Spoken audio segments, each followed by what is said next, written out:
Very good afternoon and welcome to this month's Bite Size. My name is Sarah Mukherjee and I am one of the directors of the Oxford Farming Conference. Now, I know that many of you were really looking forward to hearing from our fantastic chair, Sally Williams. She is unfortunately unwell on her birthday as well. So happy birthday and get well soon, Sally. We've been joined for this series of webinars by viewers from all over the world, but today we'd like to find out a little bit about you as well. So we have two polls for you to answer. Now, if you click or tap on the pop-up you see on the screen, you will be able to participate. The first question we have, very simple, yes or no answer. Are you an active farmer? We'll leave that going for a few minutes and then we'll ask you the next question. Now, as our regular viewers know, each month on this series of webinars, we've been re-exploring a title from a previous year's conference. Today, well, dig out those loon pants and fire up the capri because we're landing on 1974 and the title, The World, Its Food and My Farm. Last month, we added a chat function and we are always listening to your feedback. So this month, instead of that chat function being below the screen, you'll see we've moved it to the right, which I think is probably in that direction for you, maybe in that direction. So that doesn't interfere with your viewing of the event. So back to the poll, and we now have another question for you. Have you attended Oxford Farming Conference before? Couple of questions of answers for this. No, once, twice, or more than 3 times. The people with the loyalty cards there. So alongside the monthly bite size, we're busy fine-tuning the 75th conference being held on Thursday, the 7th of January 2021. Now, we would love to offer this free of charge like these sessions, but as a charity, it simply isn't, and very sadly isn't possible. We have our charitable function to undertake, to educate and to inform. And so we're really grateful for all of you who've replied to our survey in our newsletter, who are helping shaping the pricing and the conference to deliver our usual super high quality to you in January, albeit in the comfort of your own home rather than in the drafty old examination schools. So without further ado, I shall hand over to my fellow director, Barbara Bray, for the main part of our webinar. Barbara. Thank you, Sarah, for that lovely introduction. It's a real pleasure to be chairing this session for Oxford's Bite Size, and it's great to see that so many people are interested in the topic. The World, Its Food and My Farm was the title of the 1974 conference. The 1970s, according to my parents, were a turbulent time, and not just because they were bringing up 2 small children. It was the decade where we joined the EEC, became decimal, and joined the list of oil-producing countries. Terrorism associated with the troubles in Ireland and the Middle East spilled out onto our streets. Tensions were created by the National Front marches, the energy crisis, and the 3-day working week.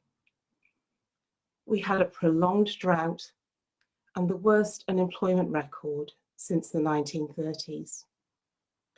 But our 2 elections in 1974 paled into insignificance against the fall from grace of the US President Richard Nixon. Looking back at that time, so looking at the book written by A. Giles, See You at Oxford, you can tell in that time period, farmers were really concerned and worried. They were worried about falling profits. They were worried about the up and coming trade deals. And they were also worried about potential food shortages. In fact, one of the speakers was quoted to say, "It's better to be in negotiations than it is to be in a trade war." And that's something that we can all learn from for this current time. And what has actually changed since then? Well, the UK is the world's 5th richest nation, has around 1 in 5 people living in poverty. Drought and flooding has become even more common.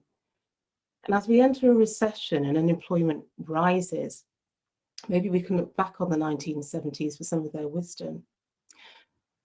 In fact, our speakers are going to talk about how, with the growing unemployment, the importance of managing the whole hunger and malnutrition issue, and also that farmers being part of the solution for a sustainable food system.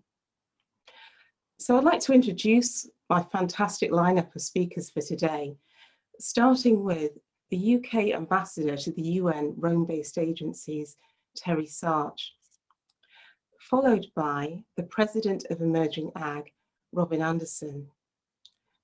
Robynne's organisation runs the secretariat for the private sector mechanism for the UN Committee for Food Security. And then I also have the CEO of Linking Environment and Farming, Drummond. And Caroline has recently been appointed to the newly formed Trade and Agricultural Commission. So I'm sure you'll agree it's a fantastic lineup of speakers. I'll then be showing a pre-recorded selection of what they're going to talk about and then come back to you for questions. So do enjoy the talks and I look forward to seeing you shortly. My name is Terri Sarch.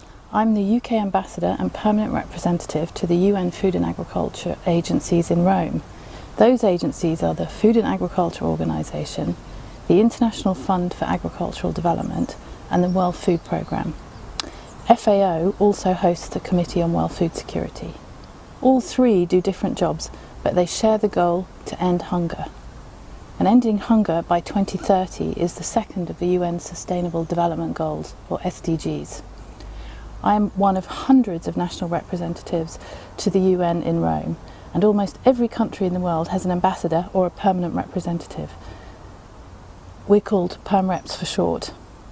Each country is a shareholder in the UN, and it's our job as Perm Reps to represent the views of our governments and to ensure those UN agencies do a good job. We're like board members. As you'd expect, we don't agree on everything, and that's partly why the UN exists. It's a place for different countries to come together and to work out solutions. But there is one thing that we do agree on, and that's how worried we are about how many people are going hungry across the world. Up until 2015, the world was making progress and the numbers of hungry people had been decreasing each year. But since 2016, the number of people who don't get enough to eat has risen each year. Many of the world's current food systems are failing for people, for the environment, and for our shared future. The most recent UN assessment is that 1 in 2 people in Africa suffer from chronic hunger, and 1 in 4 people across the world suffer from malnutrition. Assessments suggest that COVID-19 could add between 83 and 132 million people to the total number of undernourished by 2020. The COVID-19 pandemic has shown how much we depend on each other for our health and economic systems, as well as for our food systems, all the way from how we produce food to the supply chains that bring it into our homes. This is why the UN Secretary General has called for a food systems summit next year.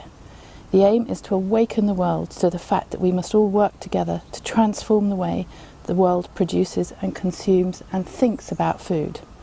Unlike many other UN meetings, which focus on different governments talking to each other, the plan for this summit is to get people talking and keep them talking all over the world about the importance of our food systems and what we need to do to get our food systems working for people and the planet. The UN is planning food systems dialogues in every country around the world, and my message today is to look out for these and join in. In the meantime, you can find out more by Googling Food Systems Summit 2021. Thank you. Thanks so much, Terri. It's great to follow your discussion about the importance of the UN in the global discussion, particularly because we're at a time when the food discussion is so complex. If you think about the observation that Barbara made about 1974 and consider that that's the year that, as far as I understand, McDonald's first opened in the UK, an exciting moment when a great new food service option was provided to all the people in London. Here is a time when, in fact, the discussion about food is much more complicated than that. In fact, in the past few years, we've seen a whole rise in a discussion about food that's focused mostly on very false dichotomies about it. That it's hunger versus obesity, and that we have to choose one path or the other, or which one to focus on. That it's about rural versus urban, like we don't need both. That it's about consumers versus farmers, as if they're against each other instead of being connected in the same food system. That it's the planet versus agriculture, when growing things is part of meeting the needs of the planet. And if you're like me from a farm, which most of you are, you know how convoluted these conversations sometimes seem, how remote they seem from the realities of producing food and what we've all long believed is the need and the nobility of that. So now is a more important time than ever to get involved in these discussions about food systems, particularly because with the UN Food System Summit coming up, presumably in September of next year, we're going to be having a conversation that's focused on 5 key areas. They think they'll be calling them action tracks. So one of them is, first of all, nutrition. So how is it good food for all? Not just a question of hunger or a question of obesity, but understanding that really what we need are diverse, healthy diets. And that includes also a discussion about sustainable consumption and production.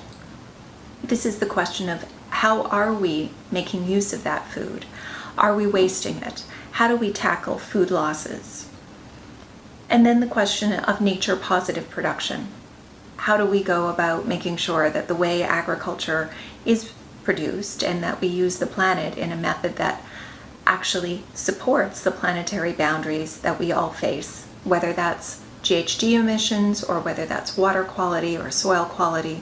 We need to be thinking about how agriculture interacts with the environment, either as a user of that environment, but also as a sector that is dependent on that environment and faces its own challenges from climate change. And then thinking about livelihoods, how farmers make a decent living, and how do we attract youth and others into this profession in a way that creates its next future. That can be everything from urban agriculture and innovators in horticulture and other kinds of alternate proteins. That can be everything from getting back to the farm and producing unique breeds. The UK is complete with a very diverse set of actors in the agriculture sector, all of whom are creating the fundamental building blocks of this food system. That also includes the question of resilience, which is the 5th action track that they're talking about. And nothing could be more top of mind following the challenges of COVID-19. As the world is still unpacking all of the disruptions that it has faced and may yet face further, the reality is the food system has in many ways responded to the crisis in an extraordinary manner. And nothing has done more to illuminate just how important food is to all of us than to face the prospect of empty grocery store shelves and the challenges of buying food and the lack of options perhaps for getting food service as restaurants and others have been forced to shut down. So we are all part of that ecosystem as a consumer, as a farmer, and as all of the parts of that chain in between. So now more than ever, we understand that working together is really important.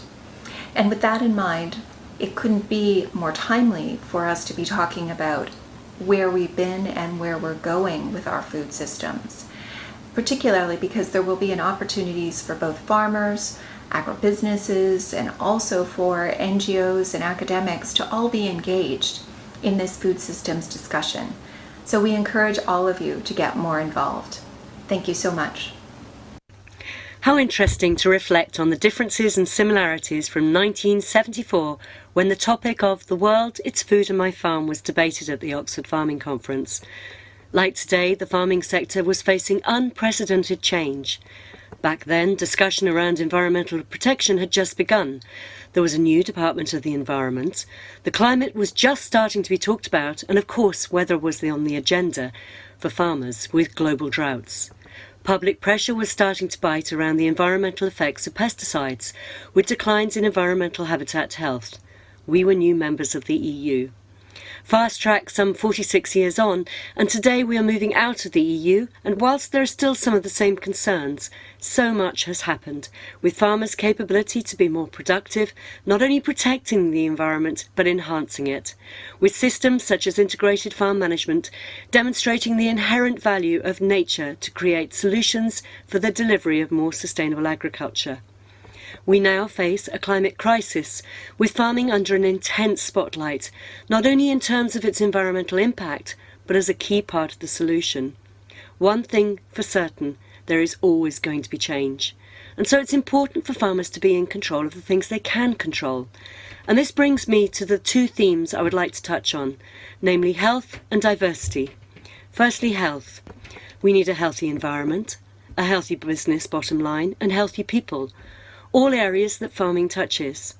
For the last 30 years or so, I've been involved as the Chief Executive of LEAF, Linking Environment and Farming, developing and promoting more sustainable, regenerative and restorative farming through integrated farm management. This provides the framework for farmers to balance their business priorities, understand the trade-offs, experiment, adapt and crucially continually improve to deliver a healthy environment hand in hand with a healthy bottom line. After all, you can't be green if you're in the red, but likewise to be in the black, you need to be green. Those areas where farmers are in control of is ensuring that they optimise the potential and capability of their land, crops, livestock, habitats and environment and business infrastructure, ensuring that they are as healthy as possible.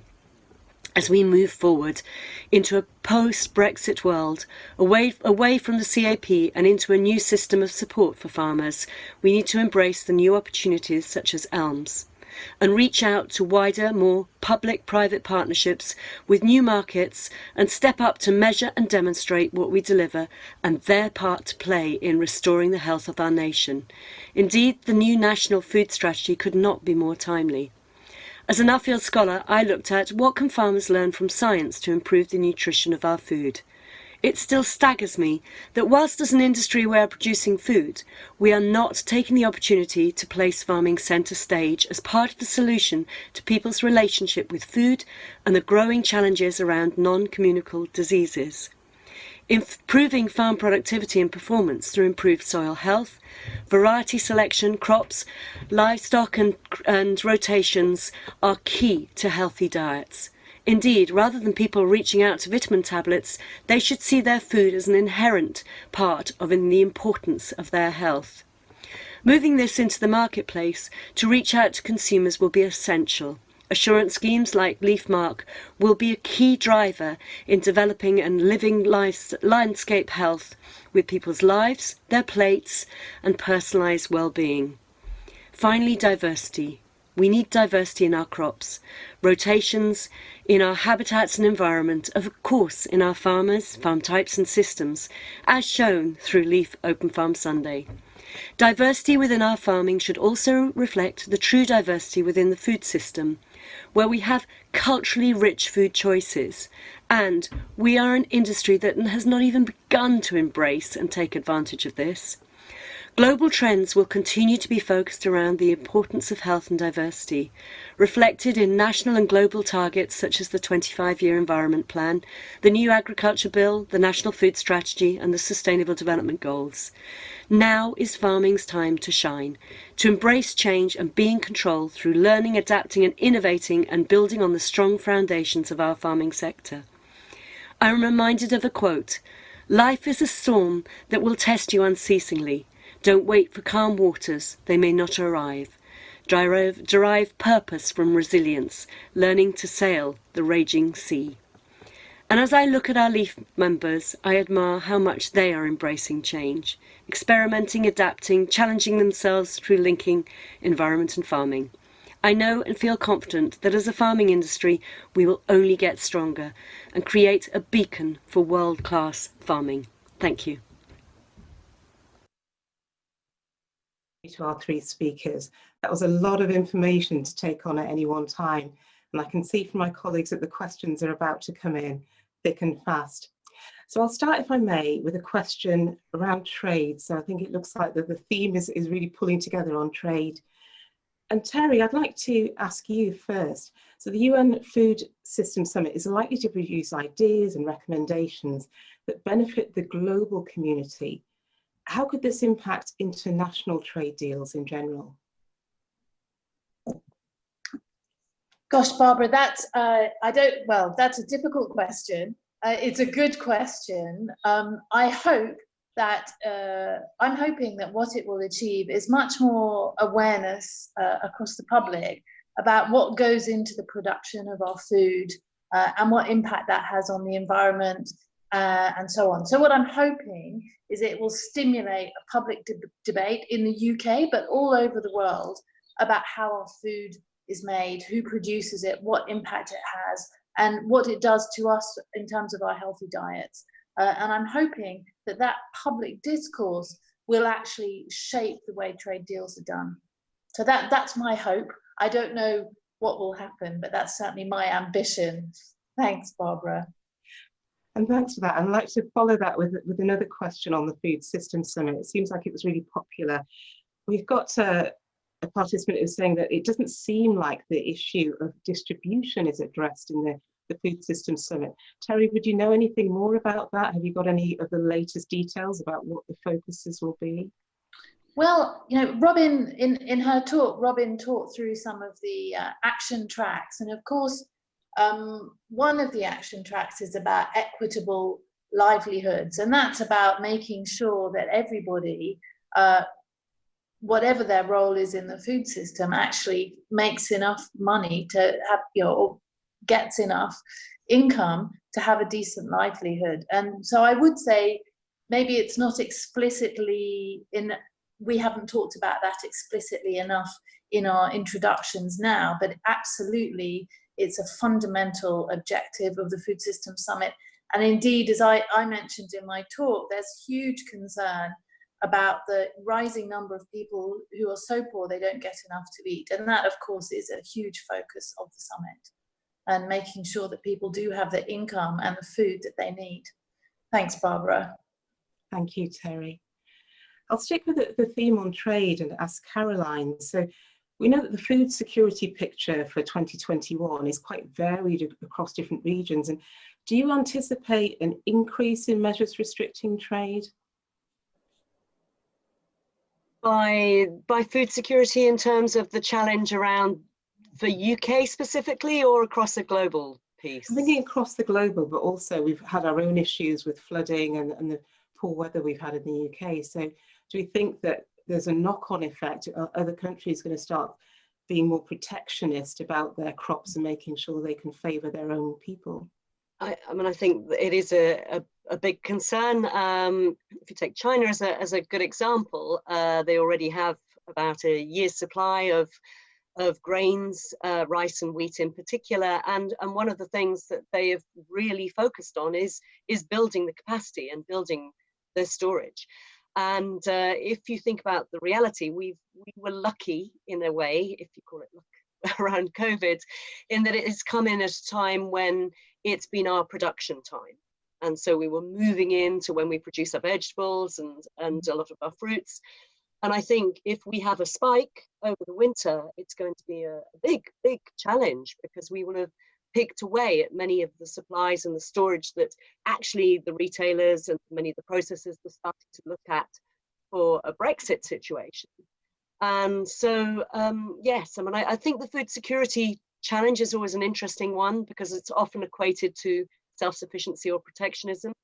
And I think it's actually, we need to be really clear about spreading that further in terms of recognizing it's not only about having safe food, it's the avoidance of food fraud, but actually it is a bit about the self-sufficiency piece and capability around ensuring that there are sufficient supplies. But it's actually also a bit, as Robynne was sort of indicating as well, about our farmers having the capability to produce.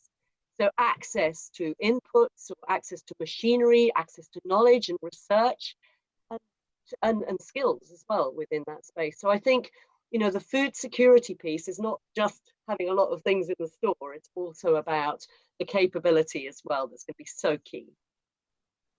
Well, thank you for that. You've unpacked a lot of different lines I can pick from. One thing I would like to follow up on then, you talked about what Robynne had been saying about farming and how farmers are reacting to the market. Robynne, I'd like to come to you now and say that our current food system is driven by market demand, but how do we then enable food production for need rather than greed? Well, it's need and it's also choice. So if you think about need most fundamentally, to pick up Terry's theme about addressing hunger and inaccessibility, that goes to the distribution issues as well. So the action track speaking on health and access to nutritious foods will certainly be exploring some of the distribution challenges in another angle. So I think distribution underpins all of those different tracks. The challenge for farmers is to get that kind of tie to consumers. And one of the exciting things about the evolving world is that you increasingly see farmers who are able to set up their own relationships with consumers.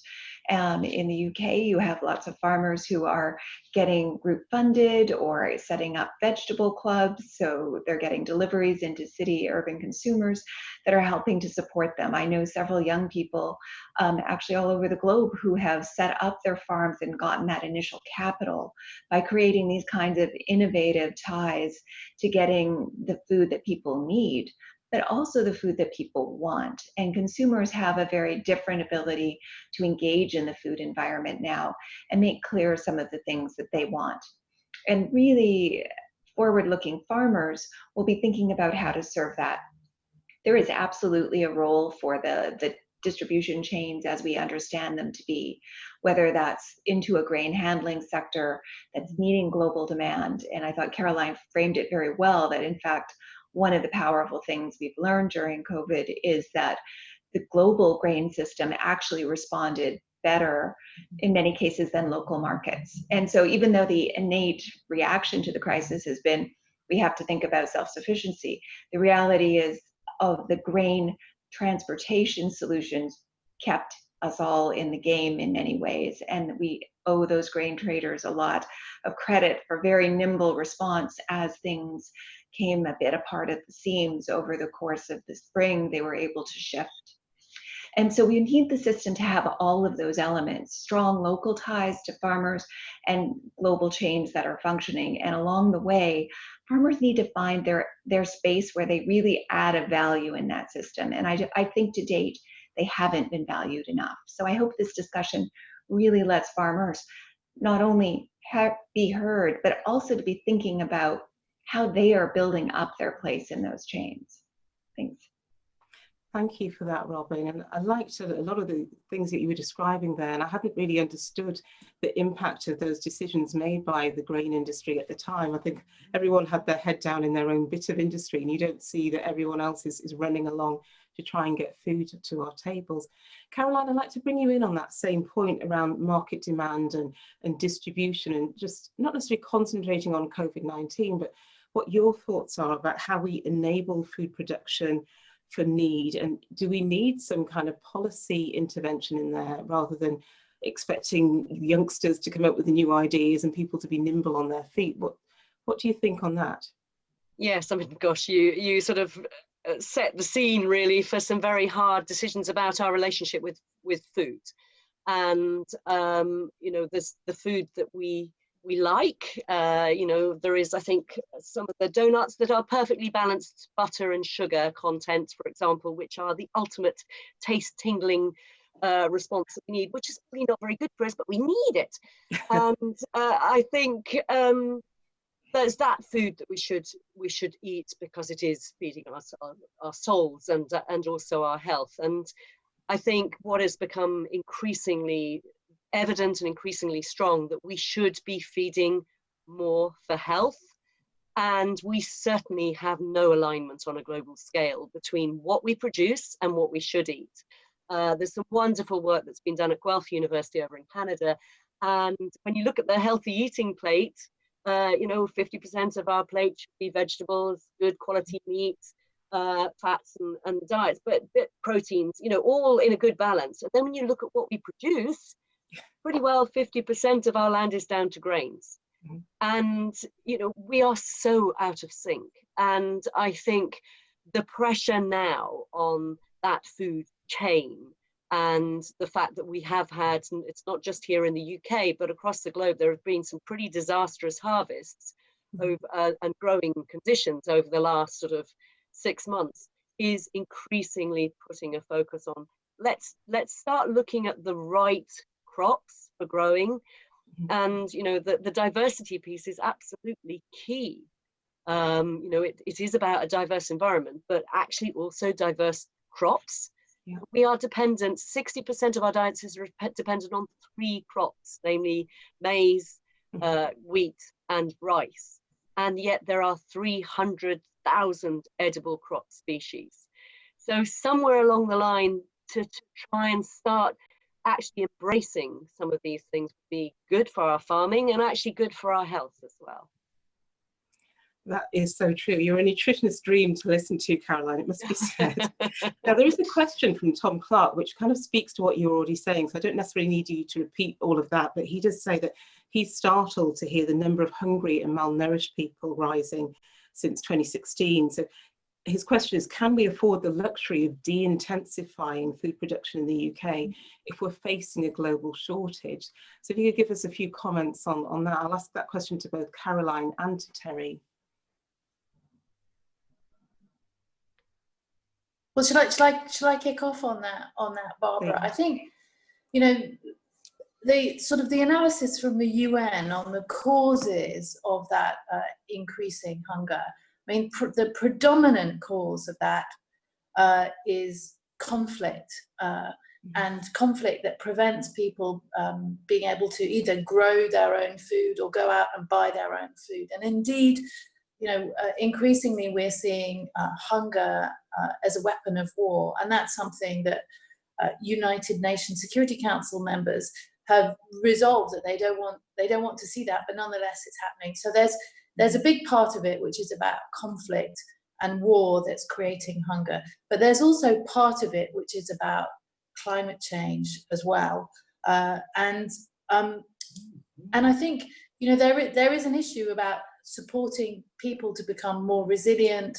It's not just about, you know, growing their own food, and, you know, for many people in Africa that is the issue. But it is about growing and having a food system that's more resilient. And I don't think it's as simple as just not intensifying production. I think it's more subtle, and Caroline was talking about that. It's about diversification. While we heard from Robynne how well the grain sector did in responding to COVID, I think for more nutritious fresh fruit and vegetables, that was much harder to respond to transport limitations, travel bans, and so on. And I do think we do need to think through a food system which can cope with all the challenges, and that climate change is part of it. COVID increasingly is part of it. But I think it's much more complicated than just saying we need to intensify or de-intensify. I think we need to think of it as a system in which the production itself is important, but in addition to that, it's the transport, and indeed, as others have mentioned, it's about the sort of policy incentives in place that shape what food people choose. Thanks, Barbara, and I'm keen to hear what Caroline has to say as well. Yeah, no, I very much agree with you, Terri. But to me, it's almost like an old watch where sorry, she's with a very modern watch here. You know, where you've got the cogs operating, and somehow they're not aligned at the moment. And you know, as a farming sector, what we do need to do is make sure that we are optimizing the capability of our land. And I think, you know, that is something that farmers are in control of.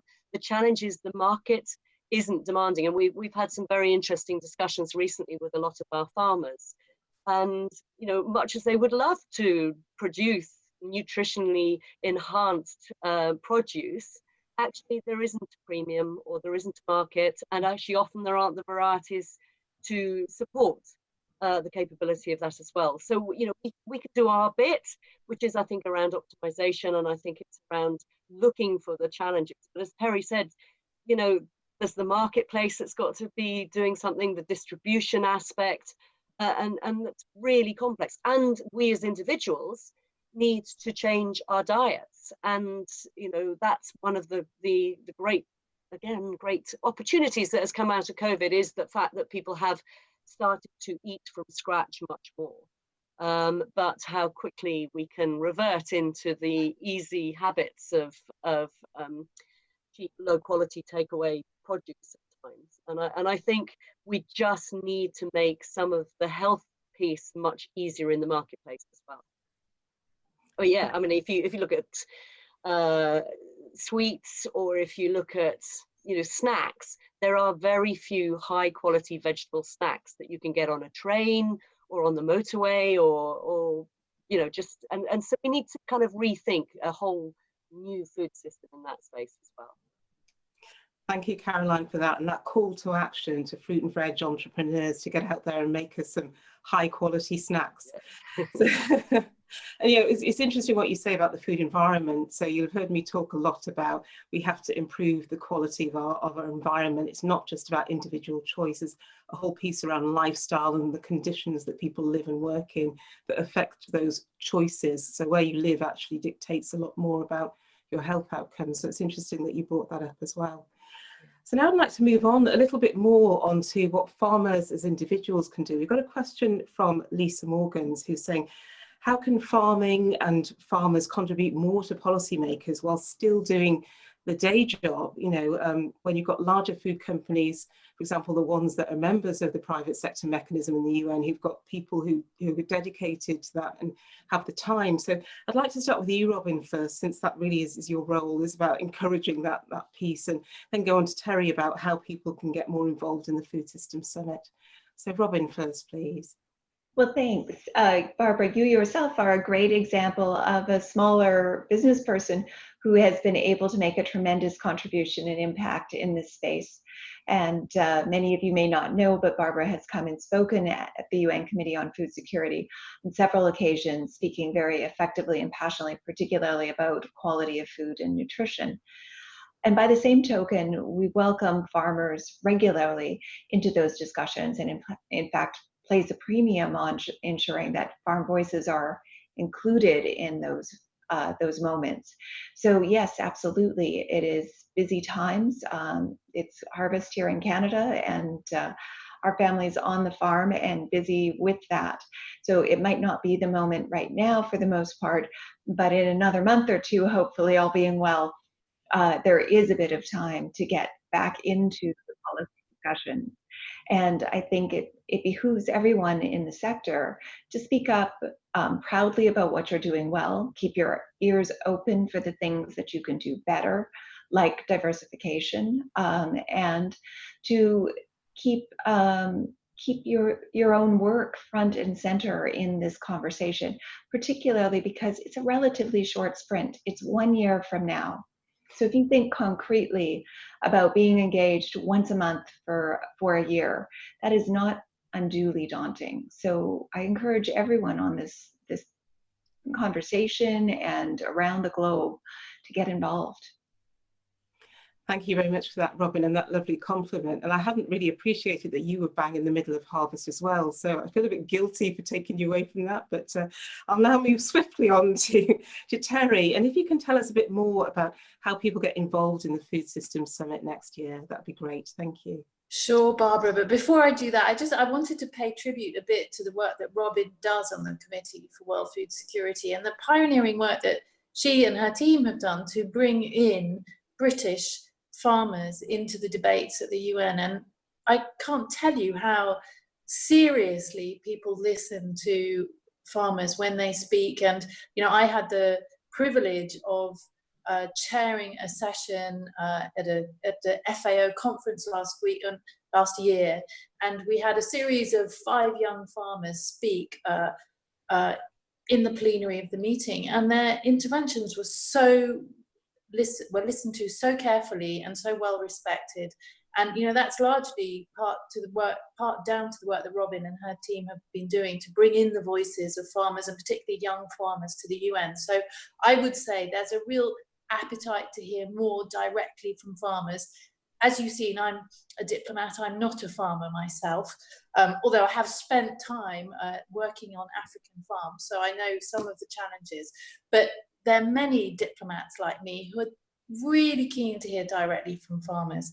And of course, you can't come to Rome that easily, although certainly get in touch with Robynne if you're interested. But the main way I would recommend to get involved, and when we finish this session, I will tweet, I've seen lots of tweets coming in, I'll tweet the links to how you can get involved in the Food System Summit. There will be national dialogues. Those dates for that haven't been set. So I would say follow Food System Summit on Twitter and tweet and be part of the debate that way. And as soon as those food systems dialogues are announced in the UK, then I'll certainly be tweeting them around this group, and that will be the way to get involved. But I will certainly send the link to the right Twitter handles after this meeting. Thanks, Barbara. Thank you, and thanks to Lisa for the question. It sounds like you've got one fan already, Robynne, who's somebody's considering it. Hopefully you can take it from being sitting on the fence to actually joining you at the Food Systems Summit next year. So I'd like to bring the questions round to food waste and fruit and vegetables. We have got a question on food waste, and before I take that explicitly, I'd like to bring it to my own area, fruit and vegetables, from a nutrition point of view, because I think that's important. And we know that the price of fruit and vegetables is often seen as a barrier to access. Do we think there's a role that technology can play in the chain from farm to fork? And then I'll follow that up with a question on food waste. I'd really like to maybe start with Caroline. What have you seen from Leaf members, for example, about the way they're using technology to kind of play a role in that farm to fork and getting more fruits and vegetables to people where they can? Well, I mean, some fantastic examples. I think, you know, a lot of our growers will obviously feed into the retail sector. 43% of UK fruit and veg is Leaf Mark certified. So I think that really clearly demonstrates the environmental commitment. I think one of the challenges, as you say, it's often perceived as being very expensive, but actually often is very cost effective in terms of what you can cook from vegetables. But likewise, on the flip side, the margins in growing fruit and vegetables are very, very tight. And whilst the technology is fantastic in the field, some of the bigger challenges are around harvesting. And of course, you know, this year has been a really big kind of focus on labour, trying to get the right labour, and where technology can be utilised as an alternative to labour. And I think we've still got a little bit of a way to go really in terms of realistically achieving this. I think what's also interesting, as one of our farmers said to me the other day, he said, I think there's an awful lot of farmers over farming their land. And I think often, and on the flip side, potentially under managing, therefore, their business. And I think, you know, there is always that wonderful, whizzy, shiny piece of kit that is very tempting in terms of going over the land again and again and again and again, versus actually, let's look at this objectively. And I think, you know, we're just starting to see small robot company type technology, drones, etc. But they are not a substitute for good management at the end of the day. They are an aid to support good management. And I think we need to use technology very wisely, and we need more information, more research, and more capability in terms of using them very effectively. You know, it's a bit like emails. We always think, hey, great, we're all fantastic at using emails, but actually we've never really used them wisely. We just suddenly use them, like Zoom calls, things like that. And actually there's some nuances in being able to do things much better. And technology is such, the management that supports technology is absolutely key. Very wise words there, actually. Management is important. It's not about the next new shiny piece of kit. So thank you for that. So let me go now to David Hill's question. So again, I'm assuming it focuses a bit more on fruit and veg. So he's saying, how can we begin to tackle food waste and the need for uniformity and perfection, especially in the fruit and veg sector?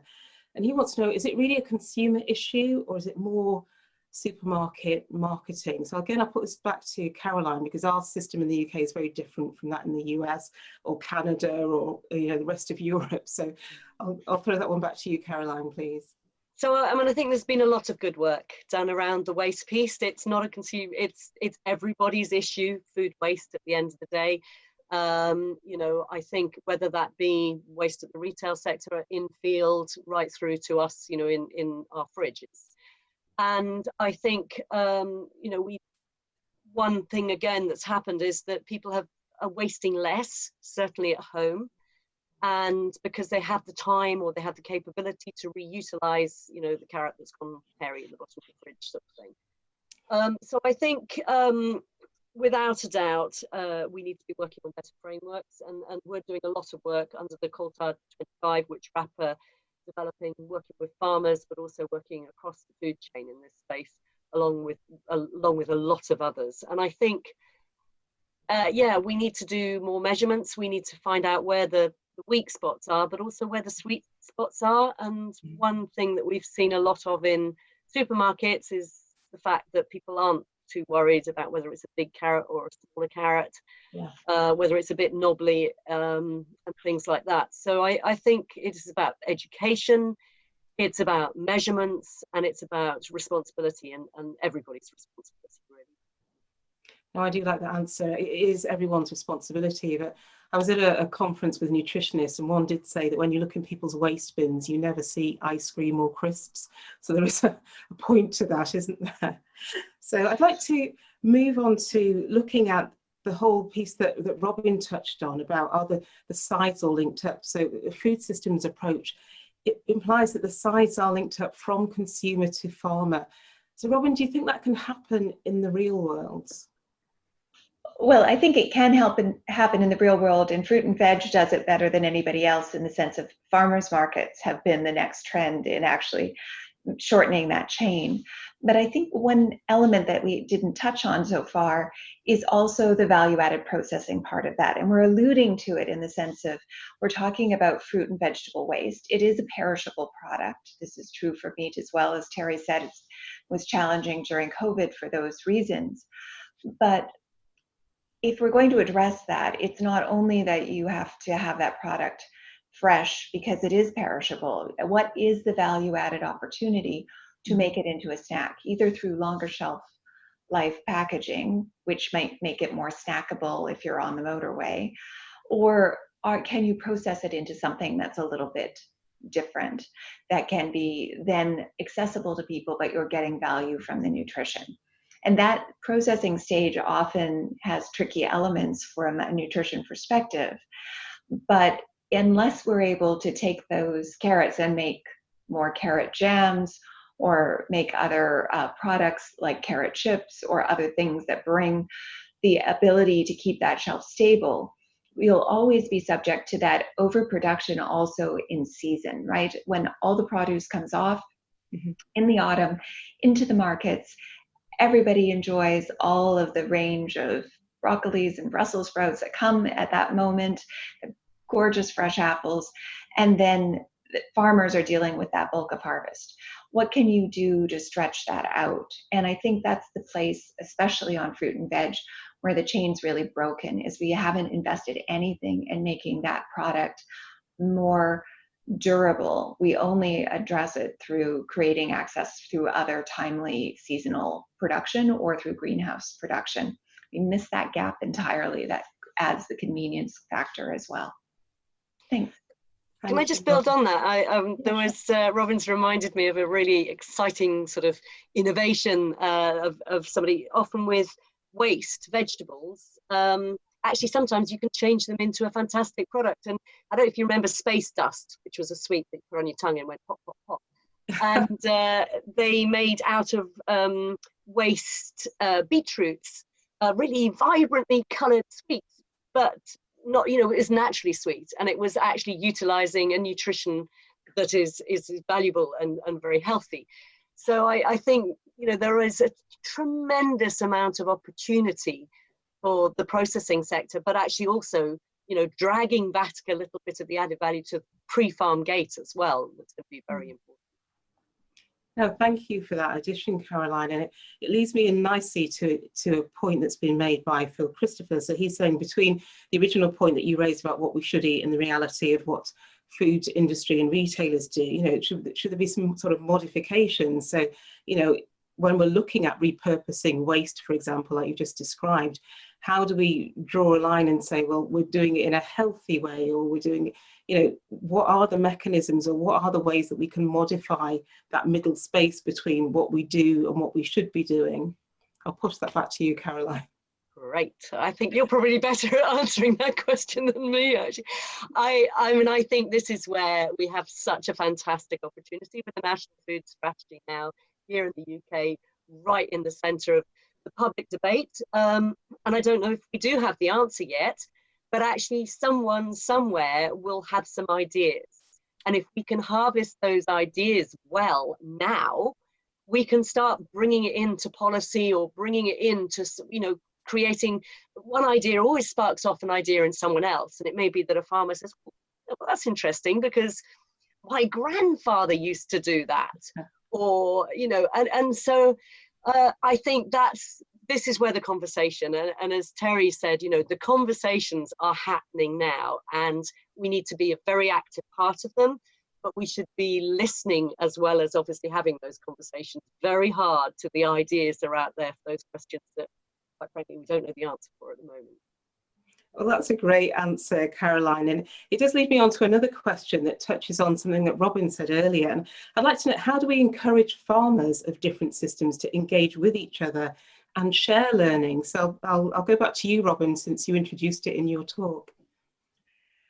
Well, I mean, that's what forums like this are for, in part, certainly. And there has been a long-standing tradition in two different spectrums. One is most value chains are set up by the commodity that they're serving, right? So you're in fruit and veg and you're in that chain and you know that world, or you're in grains, or you're in meat, livestock, and even you might be in poultry versus beef, you know, and never the twain shall meet or chat.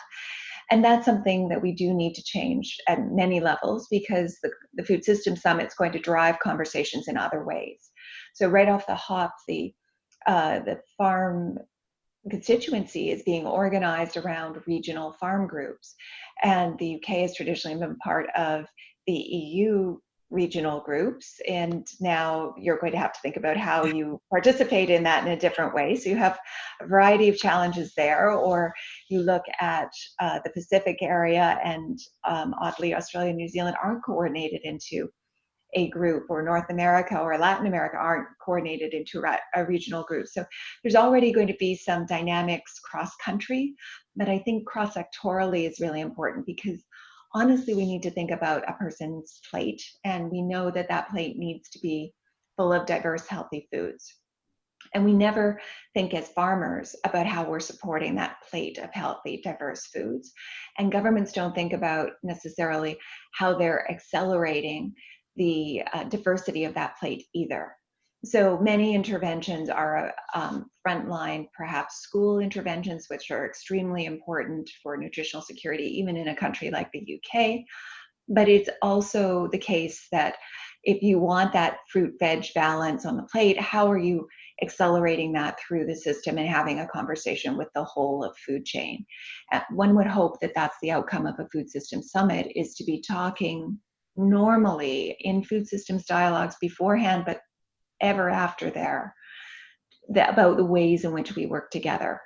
And that just really doesn't happen right now. So getting all farmers to see they have more in common than they have apart, even if you need a fence around your animals versus an open field, you really do have more in common than you think.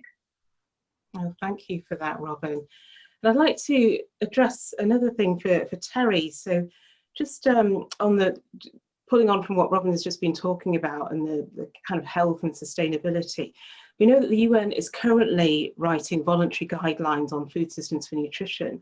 And Robynne talked about how in the UK, you know, we're not necessarily concerned so much. We've still got issues, but when you look at our last few days, we've been having lots of campaigns about how we feed poorer people with vouchers or school meals programs. But Do you really think that the UK has something to learn from the new voluntary guidelines, or do you think it's more designed for developing countries? No, I think they're very much designed for the world as a whole.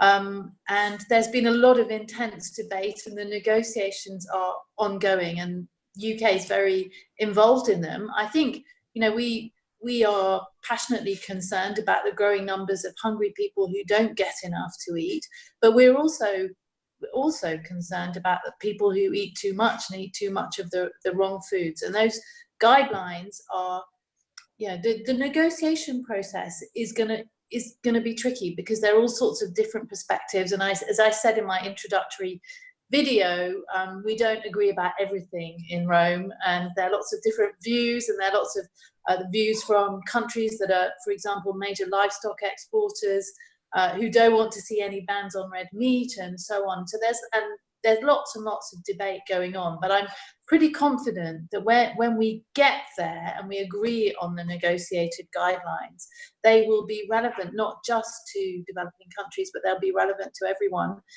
in the UK and across the world. And that's certainly their objective. And certainly Robynne might also want to comment on that, because I know she's been involved in the process as well. Thanks. Thank you, Terri. Yes, Robynne, if you'd like to wrap up for us on that last question, that would be great. Well, just to say, this is why it's so important to have farmers and others involved. And the guidelines, I think, are going to be really important when they come out. Part of it is about fundamentally having a systems-wide view of nutrition, and that it doesn't stop at the dietitian's doorstep, it doesn't stop at the consumer's doorstep, it doesn't stop at the government's doorstep. It's actually all the way farmers through that entire food system. And I think that perspective is going to have an echo for a long time. And it's important for groups like the Oxford farming teams to think about how to intersect with that. Thanks. Thank you for passing that baton back to us. But I'm looking forward to our conference in January, where we will have members from DEFRA able to answer more questions, so we can actually say to people, what are we doing, rather than talking about it philosophically, which is a little bit of what we've done today. But I would like to thank you, Caroline, Robynne and Terri, for coming on today and taking the questions from our participants. It's been a really good session. I can see there's lots of chat and, like you were saying, lots of social media going on. So I think I'll be spending my afternoon looking at that. So I'd like to hand over to Sarah now to wrap up for us. Thank you, Sarah. Well, thank you so much, Barbara, and thank you, Caroline, Robynne and Terri, for that fascinating and hugely informative discussion. I think it's really reassuring to hear from Terri that there's an appetite from international diplomats and policymakers to hear from farmers. Thank you to our sponsors, Sainsbury's, Kubota, Fendt, BASF and Adama. We would not be able to bring you this webinar series free of charge without their support, so thank you very much. And of course, thank you for joining us for another Bite Size, for your attention and some first-class questions. Now, I thought you might be interested in the results of our poll. 26.2% of you are active farmers and 73.8% are not. I think that makes 100, quick addition. Those of you who are farmers, just a reminder that as before, this webinar has registered for CPD schemes. So Basis, Facts, Pig Pro and Dairy Pro points are available. To our second question, half of you have not attended OFC before, so all the more reason to attend next year. 23.08%, that's very specific, isn't it, have attended once, 8.8% twice, and our frequent flyers, 3 or more, are 18.68%. So we look forward very much to seeing you again next month, where we will be donning oversized shoulder pads and lugging around supersized mobile phones to head to the 1980s to revisit the paradox of plenty. I'll be hosting the discussion that time, and I'll be looking at farmers' equity and rebalancing the food system with experts from the UK, Africa and India. Sally will be back that time, don't worry, it's not a one-woman attempted takeover at the webinar series. Just to say thank you very much again for sharing your lunch hour with us. See you next month. Bye-bye.